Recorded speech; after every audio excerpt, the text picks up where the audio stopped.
રાંદણહઠના દિવસે માન્યતા પ્રમાણે માતા શીતળા ઘરે ઘરે વિહાર કરવા માટે આવે છે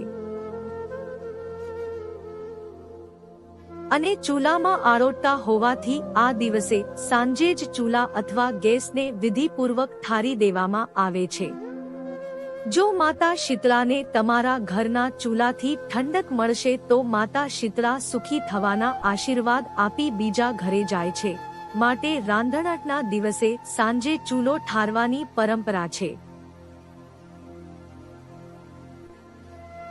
આધુનિક જમાનામાં ગેસ આવી ગયા છે, ચૂલાની જગ્યાએ તો ગેસને પણ ઠારવાની પરંપરા રહેલી છે।